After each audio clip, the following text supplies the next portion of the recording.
जन्मों जन्मों की कहानी का ये 5वां पार्ट है। पिछले तमाम पार्ट्स का लिंक डिस्क्रिप्शन और कमेंट सेक्शन में मौजूद है। बिस्मिल्लाहिर्रहमानिर्रहीम। रोयल टाल के मुअज़्ज़ज़ नाज़रीन, पेशे खिदमत जिंदा आत्मा का 5वां पार्ट। सदियाँ गुजर गई। कई सदियों बाद इस देश पर अंग्रेज़ साजिश के ज़रिए काबिज़ हो गए। अंग्रेज़ों के दौरे हुकूमत में बहुत से बागियों ने जन्म लिया जो हिंदुस्तान की आज़ादी के लिए जद्दोजहद कर रहे थे। इन्हीं बागियों में एक बागी प्रेम भी था। वो ज़ात का बरहमन था। वो अंग्रेज़ों के लिए दर्द सर बना हुआ था।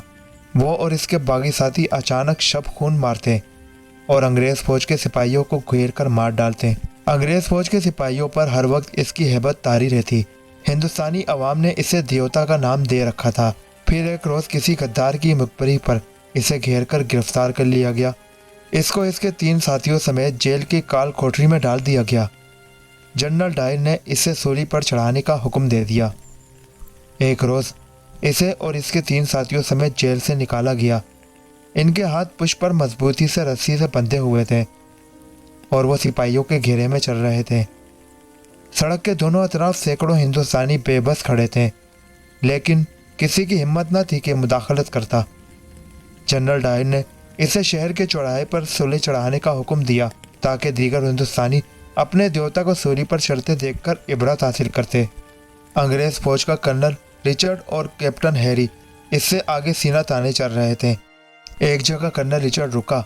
इसे रुकता देखकर कर्नल हैरी और दीगर सिपाही भी रुक गए। कर्नल रिचर्ड ने चारों तरफ नजर दौड़ाई और तहकीर आमेज निगाहों से सैकड़ों की तादाद में खामोश निहत्ते हिंदुस्तानियों को देखा। फिर बाआवाज़ बुलंद बोला, हिंदुस्तानियों, यही वो प्रेम है जिसे तुम अपना निजात दहिंदा समझते हो और देवता कहते हो। देखो कैसा बेबस खड़ा है। इसे आज हम तुम्हारी नज़रों के सामने सूली पर चढ़ाएंगे ताकि आइंदा कोई अंग्रेज सरकार से बगावत करने की जुर्रात ना कर सके। इसकी तहकीर आमेज गुफ्तगू से हिंदुस्तानी अवाम में इश्तियाल की लहर दौड़ गई, लेकिन मुसल्लह सिपाहियों के सामने निहत्ते हिंदुस्तानी कुछ नहीं कर सकते थे। ये काफिला दोबारा चल पड़ा। प्रेम के चारों अतराफ 2 सिपाही मौजूद थे जो सपाट चेहरा लिए इसे दोनों अतराफ से पकड़े चल रहे थे। वो शक्ल सूरत से हिंदुस्तानी लग रहे थे, लेकिन यह मामूल की बात थी। अंग्रेज फौज में कई हिंदुस्तानी भी मौजूद थे जिन्हें धर्म की आज़ादी से ज़्यादा अंग्रेज सरकार की खुशनुदी और दौलत दरकार थी। अचानक प्रेम को अजीब सा एहसास हुआ। इसे ऐसा लगा कि इसके हाथों की बंदिश ढीली पड़ रही है। खामोशी से चलते रहो, ये काम मेरा है। जब तक मुनासिब वक्त नहीं आता, किसी को एहसास भी नहीं होना चाहिए कि मैंने तुम्हारी बंदिशें ढीली कर दी हैं। इसके दाएं तरफ मौजूद हिंदुस्तानी सिपाही ने शरगोशी में कहा और वो खामोशी से चलता रहा। काफिला शहर के मरकजी चौक पर जाकर रुका। चौराहे में एक तरफ स्टेज सा बना हुआ था। इसके चारों तरफ खारदार तारों की बाल लगी हुई थी। एक तरफ 3-4 फुट के करीब रास्ता था। इन्हें इसी रास्ते से स्टेज पर लाया गया। स्टेज पर करास की शक्ल में 3-4 लकड़ियों की सूलियां मौजूद थीं। इसे भी एक सूली के करीब खड़ा कर दिया गया। कर्नल रिचर्ड और हैरी इससे कुछ फासले पर राइफलें लिए खड़े थे। मुसल्लह राइफल बरदार सिपाही भी खड़े थे। सैकड़ों की तादाद में निहत्ते हिंदुस्तानी अपने इस देवता को देख रहे थे जिसे अंग्रेज चंद लम्हों बाद सूली पर चढ़ाने वाले थे। हिंदुस्तानियों, अपने हीरो और देवता को आखिरी बार देख लो। कर्नल रिचर्ड की भारी भरकम आवाज़ गूंजी और 2 अफराद हाथों में भारी भरकम हथौड़े और कहीं इंच लंबी किले लिए स्टेज पर चढ़ गए। वहां मौजूद तमाम अफराद जानते थे सूली के जरिए मौत बहुत ही अजियतनाक होती है। मुलजिम को लकड़ी की सूली पर लिटा दिया जाता था, फिर इसके दोनों हाथों और टखनों में कीले ठोंक कर सूली के साथ प्योस कर दिया जाता था। इसके बाद इसके सीने में खंजर उतार दिया जाता था। प्रेम को सूली के ऊपर लिटा दिया गया और जल्लाद इसके करीब आ गए कि अचानक हलचल सी मची। यह दर्जन के करीब मुसल्लह नकाब पोश थे जो भागते हुए खारदार तारों की बाड़ के करीब आ चुके थे। इनके आगे 2 नौजवान थे जो शायद इनकी क़यादत कर रहे थे। इनमें से एक नौजवान ने लकड़ी का तख्ता उठा रखा था, जबकि दूसरे के हाथ में राइफल मौजूद थी। राइफल बरदार नौजवान दुबला पतला और दरमियाने कदो कामत का था। लकड़ी का तख्ता उठाए नौजवान ने तख्ता एक जगह खारदार तारों पर रखा और अंग्रेज सिपाहियों ने राइफलें सीधी कर ली। वो तख्ता फलांग कर अंदर आने लगे। खारदार तारों के करीब मौजूद सिपाहियों ने फायर किए। एक नौजवान सीने पर गोली खाकर चीखता हुआ गिरा, जबकि दूसरों ने खारदार तारों से अंदर आते हुए फायरिंग शुरू कर दी। कई सिपाही सीने पर गोलियां खाकर गिरे और तड़पने लगे। अंग्रेज सिपाहियों के लिए यह मज़ाहिमत कतई गैर मुतवक्का थी। चारों तरफ खड़े सैकड़ों हिंदुस्तानी ये मंजर देखते ही खाली हाथ सिपाहियों से खत्म खत्ता हो गए। अफरा तफरी फैल चुकी थी। जल्लाद प्रेम को भूलकर हक्का बक्का ये मंजर देख रहे थे। प्रेम बरकी सरहद से उठा और दोनों हथौड़ा बरदार अफराद को उठाकर एक तरफ पटक दिया। इधर इसके दोनों साथी नीचे गिरे हथौड़ा बरदारों पर पल पड़े। प्रेम कर्नल रिचर्ड पर छलांग लगा चुका था। कैप्टन हैरी ने इसकी तरफ राइफल सीधी की तो दुबले पतले निकाबपोश नौजवान ने इसका निशाना लेकर ट्रिगर दबा दिया। गोली कैप्टन हैरी के पेशानी में लगी और वो कटे हुए तहशीर की तरह गिर गया। उधर प्रेम ने कर्नल रिचर्ड से राइफल छीनकर इस पर फायर कर दिया। गोली कर्नल रिचर्ड के सीने में ऐन दिल के मकाम में प्यूस हो गई। बसात का रुख पलट चुका था। अंग्रेज सिपाही मारे गए। बच जाने वाले सिपाही सैकड़ों अफराद के मजमे के सामने बेबस हो चुके थे। अब यहाँ से निकलो, ये ना हो कि जनरल डायर भारी नफरी यहाँ भेज दे। एक नकाबपोश चीखा और वो प्रेम समेत वहाँ से निकल गए। इस मकाम से काफ़ी दूर पहुंचकर नकाबपोश रुक गए। प्रेम बाबू, अब हमारे रास्ते जुदा है। हमारा मकसद तुम्हें अंग्रेज सिपाहियों से बचाना था, क्योंकि तुम देश की आज़ादी के लिए इनसे बरसरे बेकार हो। दुबले पतले नकाबपोश ने कहा तो प्रेम चौंक पड़ा। इसकी दिलकश आवाज़ दसवानी थी। तुम लड़की हो? प्रेम ने बेसाख्ता कहा। क्यों, क्या लड़कियां देश की आज़ादी के लिए जद्दोजहद नहीं कर सकती? राजकुमार आकाश, लड़की ने कहा और अपने साथियों के साथ एक तरफ चल दी। और वो हैरत से इसे जाता देखने लगा। इसे समझ नहीं आ रहा था कि ये नकाबपोश लड़की और इसके साथी कौन है, और इस लड़की ने इसे जाते जाते राजकुमार आकाश क्यों कहा था। वो उलझा हुआ से एक तरफ चल दिया। कुछ देर बाद वो काली के कदीम मंदिर के तहखाने में मौजूद था। ये इनका खुफिया ठिकाना था। अंदर महागुरु शिवाजी और प्रेम के साथी मौजूद थे। प्रेम दौड़कर शिवाजी के सीने से लग गया। हमें पता चल गया था कि तुम अंग्रेज़ों की लाशें बिछाकर भाग निकले हो, वो खुशी से कपकपाते लहजे में बोला और इससे अलग हो गया। महाराज, ये सब कमाल एक लड़की और इसके साथियों का है। वो न जाने कौन थे, लेकिन मेरी ज़िंदगी बचाने में इनका हाथ था। फिर इसने बताया कि किस तरह इस लड़की और इसके साथियों ने इनकी जान बचाई। प्रेम, अब तुम और तुम्हारे साथी कुछ दिनों के लिए अंग्रेज़ों के खिलाफ कोई कार्रवाई नहीं करोगे। इस वाक़ये के बाद जनरल डायल तुम लोगों की तलाश में ज़मीन और आसमान एक कर देगा, महागुरु शिवाजी ने कहा और तहखाने से बाहर निकल गया। शिवाजी प्रेम और इसके साथियों को पनाह देने के साथ साथ इनकी सरगर्मियों में भी शरीक था। प्रेम काफ़ी दिनों से तहखाने में फारिग पड़े रहने से उकता चुका था। चंद दिनों बाद वो तहखाने से बाहर निकला और पूजा पाठ के बाद चहलकदमी के घर से मंदिर से बाहर निकल आया। ये मंदिर जंगल के करीब था। अभी वो कुछ दूर ही चला था कि इसे किसी लड़की के चीखने चिल्लाने की आवाज़ सुनाई दी। वो चौंक गया, राइफल कंधे से उतारी और आवाज़ की सिमत चल पड़ा। कुछ फासले पर दरख्तों के झुंड में निफ्स दर्जन अफराद एक खूबसूरत लड़की के गिर्द घेरा डाले खड़े थे। इनमें से एक को देखकर वो चौंक पड़ा। वो कैलाश था, अंग्रेज़ों का मुखबर। इसी के मुखबरी पर प्रेम पहले भी गिरफ्तार हो चुका था। प्रेम ने लाख पिन हटाई और बेतरबे कहीं फायर किए। कैलाश के 3 साथी सीने पर गोलियां खाकर चीखते हुए गिरे। इसका निशाना बेमिसाल था। कैलाश के दूसरे साथियों ने राइफलें सीधी की ही थी कि 2 गोलियां चली और कैलाश के दोनों साथी भी सीने पर गोलियां खाकर चीखते हुए गिर पड़े। अपने साथियों के मरते ही कैलाश वहां से भाग निकला। प्रेम लड़की के करीब पहुंचा। तुम कौन हो और इसके हाथ कैसे लगी? मैं रजनी हूँ। बापू की तबीयत बहुत ख़राब है। वैद तुलसी राम को लेने इनके घर जा रही थी कि उन्होंने असले की ज़द पर घेर लिया।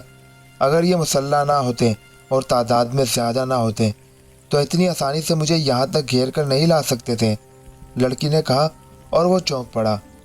यह आवाज़ और यह लब लहजा तो इसी लड़की का था जिसने इसकी जान बचाई थी। तुम वही हो ना जिसने अपने साथियों समेत अंग्रेज़ों पर धावा बोल दिया था? इसने रजनी को सवालिया निगाहों से देखते हुए पूछा। हाँ, मैं वही हूँ। फिर तुमने मुझे राजकुमार आकाश क्यों कहा? हालांकि मेरे ख्याल में तुम जानती होगी कि मेरा नाम प्रेम है। इधर मेरी आंखों में देखो, लड़की बोली और फिर प्रेम ने इससे नज़रें मिला ली। मैं नंदिनी हूँ, इसने कहा और जन्म जन्म की कहानी सुनाने लगी। कहानी खत्म होने तक वो सब कुछ जान चुका था। हमारे इस जन्म में हमारे प्यार का दुश्मन केशवरी लाल कहाँ है? प्रेम ने पूछा। वो जहाँ कहीं भी है, अभी हमारी मौजूदगी से लाइलम है। हमें बहुत मोहतात रहना होगा, क्योंकि इस जन्म में भी मैं अछूत हूँ और तुम ब्राह्मण। कल मुझे मिलना, मैं तुम्हें साधु महाराज के पास ले चलूँगी। वो बहुत बड़े ज्ञानी है, ज़रूर हमारी मदद करेंगे। रजनी बोली और कुछ देर बाद वो इससे रुखसत हो गई। दूसरे रोज़ प्रेम इससे इसी जगह मिला। वो इसे अछूतों की बस्ती से कुछ दूर एक कुटिया में ले गई, जहाँ एक उम्र रसीदा साधु मौजूद था। इन दोनों ने साधु को प्रणाम किया और इनके इशारे पर बैठ गए। महाराज, ये प्रेम है, तहरीक आज़ादी का हीरो। रजनी ने इसका तारुफ करवाया और अपनी और इसकी जन्म जन्म की कहानी साधु के गोश गुजार कर दी। साधु अपनी जगह से उठा और एक तरफ रखे टीन के बॉक्स से कुछ निकालकर इनके करीब आ गया। प्रेम, ये अंगूठी अपनी उंगली में पहन लो और ये लॉकेट अपने गले में डाल लो। जब तक ये दोनों चीज़ें तुम्हारे पास मौजूद है, केशोरी लाल तुम्हारा कुछ नहीं बिगाड़ सकता, साधु ने कहा। वो कुछ देर बाद साधु से आशीर्वाद लेकर कुटिया से बाहर निकल गए। गुरु शिवाजी प्रेम से बहुत खुश थे, मगर जब इन्हें मालूम हुआ कि इसकी साथी अछूत है तो उन्होंने कहा, बालिक, तुमने देश की आज़ादी के लिए जिस युद्ध का आगाज़ किया है, हिंदू धर्म के लोग तुम्हें देवता के नाम से पुकारने लगे हैं। ये लड़की और इसके साथी अछूत हैं, जबकि हम ब्राह्मण। तुम्हारा ये कदम तुम्हें पस्ती में गिरा देगा। ये हमारे साथ नहीं चल सकते। महागुरु शिवाजी फैसलाकुन लहजे में बोले, महाराज, हर मनुष्य को भगवान ने पैदा किया है, फिर यह फ़र्क क्यों है? दूसरी बात यह है कि रजनी मेरे जन्म जन्म के साथी है। वह इससे अपने पिछले जन्मों के बारे में बताने लगा। शिवाजी के चेहरे पर जलजले के से तासरात थे। वो कुछ नहीं बोले और खामोशी से पीछे हट गए। प्रेम रजनी के करीब आकर बैठ गया। महागुरु शिवाजी तहखाने से बाहर जा चुके थे। प्रेम, ये तो केशवरी लाल है, हमारे प्यार के जन्म जन्म का दुश्मन। रजनी खौफजदा लहजे में बोली, तुम्हें ज़रूर गलतफहमी हुई है। ये महागुरु शिवाजी है और देश की आज़ादी की जंग में हमारा साथ दे रहे हैं। मैंने इन्हें तुम्हारे और अपने बारे में बताया तो वो खामोश रहे। प्रेम ने कहा, नहीं प्रेम, तुम केशवरी लाल का चेहरा भूल चुके हो, परंतु मैं इसे नहीं भूल सकती। ये वही है और इस जन्म में शिवाजी के नाम से मौजूद है। रजनी होठ चबाते हुए बोली। प्रेम के साथी भी रजनी और इसके बस्ती के नौजवानों से घुल मिल गए थे। महागुरु इस रोज वापस नहीं लौटे। दूसरे रोज से खाने में आए तो इनके साथ प्रकाश भी था। आप इस गद्दार को अपने ठिकाने पर क्यों लाए हैं? ये अंग्रेजों का मुखबर और देश का गद्दार है। प्रेम इसे देखते ही भड़क उठा। बालक, तुम जानते नहीं, अब ये हमारा साथी है। मेरे समझाने पर इसने अंग्रेज सरकार का साथ छोड़ दिया है। इसकी शमूलियत से हमें बहुत फ़ायदा पहुंचेगा। ये हमें अंग्रेज़ों के अहम ठिकानों तक पहुंचाएगा। हम शब खून मारकर इनकी कुव्वत में कमी कर देंगे। शिवा ने कहा, महाराज, इसके लिए इंतज़ार की ज़रूरत नहीं। आबादी से दूर एक किले में भारी मिकदार में असला मौजूद है। मैं किले में जाने का खुफिया रास्ता जानता हूँ। हम आज ही निफ्स शब्द के करीब अपने तमाम साथियों के साथ शब्बे खून मारेंगे और अंग्रेज सिपाहियों को मारकर असला लूट लेंगे। प्रकाश ने पुरजोश लहजे में कहा। आधी रात से 1 घंटे कबल वो खाने से बाहर निकले। महागुरु शिवाजी इसे मंदिर के एक कमरे में ले गए। प्रेम, तुम प्रकाश पर आंखें बंद करके भरोसा कर सकते हो। बोलते बोलते इसकी नज़र प्रेम के हाथ में मौजूद अंगूठी और गले में मौजूद लॉकेट पर पड़ी तो इसके चेहरे का रंग मुतगय्यर हो गया। प्रेम, ये दोनों चीज़ें मुझे दे दो। किले में जाते समय इनका तुम्हारे पास होना ठीक नहीं।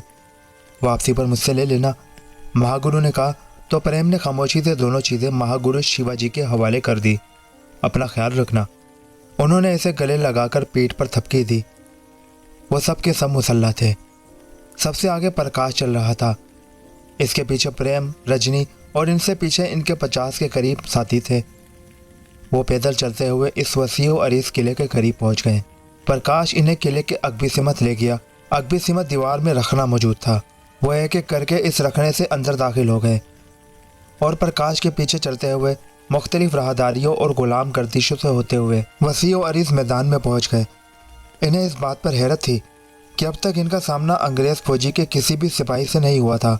इस मैदान के चारों अतराफ ऊंची इमारत पर जहाँ बजा मोर्चे बने हुए थे जो इस वक्त खाली नजर आ रहे थे कि अचानक किसी सिमत से चंद फायर हुए और इनके साथ चलने वाले 3 साथी चीखते हुए गिरे और तड़पने लगे। इनमें अनफरा तफरी फैल गई। प्रकाश दायसिमत भागा और वह वापसी के रास्ते की तरफ दौड़े तो हैरान रह गए। वो जिस दरवाजे से इस मैदान में दाखिल हुए थे वो बाहर से मुकफ़िल किया जा चुका था। प्रेम ने चारों तरफ नज़र दौड़ाई तो इसकी रीढ़ की हड्डी में एक सरसी लहर दौड़ गई। इमारत की छतों पर मौजूद मोर्चों में राइफलें लिए अंग्रेज सिपाही नजर आ रहे थे।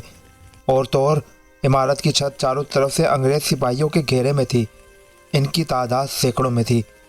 इन्हें मुनज़्ज़म तरीके से घेरा गया था। तुम्हारे फरार के सब रास्ते बंद कर दिए गए हैं।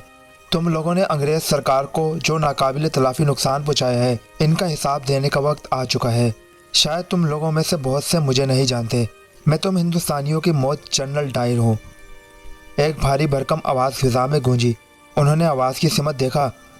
छत पर कुवी हैकल अंग्रेज खड़ा कहर आलूद निगाहों से इनकी तरफ देख रहा था। प्रेम और इसके साथियों ने राइफलों का रुख छत की तरफ करके फायर किए, मगर अंग्रेज सिपाही महफूज मकामात पर मोर्चा जन थे। जनरल डायर ने फायर का हुक्म दे दिया। चारों तरफ से इन पर फायरिंग होने लगी। प्रेम के साथी जिस्म पर गोलियां खाकर चीखते हुए गिरने लगे। हैरत अंगेज तौर पर अब तक कोई गोली प्रेम या रजनी की तरफ न आई थी। कुछ ही देर में मैदान के चारों तरफ इसके साथियों की लाशें बिखरी पड़ी थी। जनरल डायर और अंग्रेज सिपाही छतों से उतरकर इनके गिर्द घेरा डाल चुके थे। वो दोनों हाथों में हाथ डाले एक तरफ खामोश खड़े थे। अचानक एक तरफ से दो अफराद निकलकर जनरल डायर के करीब खड़े हो गए। प्रेम इन्हें देखकर हैरत से उछल पड़ा। वो प्रकाश और महापुजारी शिवाजी थे जो इन दोनों की तरफ देखकर मुस्कुरा रहे थे। महाराज, आप भी गद्दार निकले? प्रेम के लहजे में हैरत के साथ साथ दुख भी था। हाँ, मैं महाराज शिवाजी और पहले जन्म का किशोरी लाल। यह सब तुम्हारे कारण हुआ। ना तुम इस अछूत लड़की को मंदिर में लाते और ना ही इसकी हिमायत करते तो तुम्हें आज ये दिन ना देखना पड़ता, पुजारी ने कहा। और महापुजारी, ये भी तो देखो, अंग्रेज सरकार की मदद करने से तुम्हें कितनी दौलत मिली है और अपने दुश्मनों से निजात भी। परंतु अपना वचन याद रखना। प्रेम के मरने के बाद एक रात के लिए इस लड़की को मेरे हवाले कर देना। प्रकाश मकरवा अंदाज में हंसा। जनरल डायल ने अपनी जेब से रुमाल निकाला, हाथ फिजा में बुलंद करके एक झटके से नीचे किया और आवाज़ लगाई, फायर। सिपाहियों ने ट्रिगर दबा दिए। चारों तरफ से बरसने वाली सैकड़ों गोलियां प्रेम के जिस्म में प्योस हो गईं। वो गिरा और चंद लम्हे तड़पने के बाद साख्त हो गया। प्रकाश, ये लड़की तुम्हारा इनाम है, जनरल डायल ने कहा। किशोरी लाल, इस जन्म में तुमसे बहुत बड़ी भूल हो गई है। रजनी बोली, कैसी भूल? किशोरी लाल के लहजे में इससे जाप अमेज हैरत थी। तुम्हारी सबसे बड़ी भूल अछूत नंदिनी से पहले प्रेम की हत्या है। अब अगले जन्म में देवी के आशीर्वाद से तुम्हारे मुकाबले में शक्ति के साथ आऊंगी। 7वां जन्म तुम्हारा अंत का होगा, रजनी ने कहा और बरकी सरहद से अपने लिबास में पोशीदा खंजर निकालकर अपने सीने में ऐन दिल के मकाम पर प्योस कर दिया और बिना चीखे प्रेम के करीब गिर गई। आज़ादी का हीरो, हिंदुस्तानियों का देवता, गद्दारों की वजह से अंग्रेज़ों के हाथों मारा गया। किशोरी लाल मंदिर में पहुंचा और एक पुजारी से कहा, मैं काली के नाम पर अपनी बलि दे रहा हूँ। तुम मेरे जिस्म को तहखाने में मौजूद तालाई ताबूत में बंद कर देना और यह अंगूठी और लाकर भी ताबूत में रख देना। इसने खुद ही तेजदार खंजर अपनी गर्दन पर रख कर चला दिया। इसकी लाश काली के कदमों में गिर पड़ी। पुजारी ने इसकी वसीयत के मुताबिक इसे ताबूत में बंद करके लाकेट और अंगूठी भी ताबूत में रख दी। आज़ादी की तहरीक चलती रही। मुसलमानों और हिंदुओं की कोशिशों से 2 मुल्क वजूद में आ गए। जन्मों पर मोहित इस कहानी का यहाँ पर इख्तिताम होता है। अगले पार्ट में हम जान सकेंगे कि क्या 7वें जन्म में प्रेम, आकाश और नंदिनी एक हो गए या नहीं। अगले पार्ट के साथ मुलाकात होगी। अल्लाह हाफिज़। पाकिस्तान जिंदाबाद।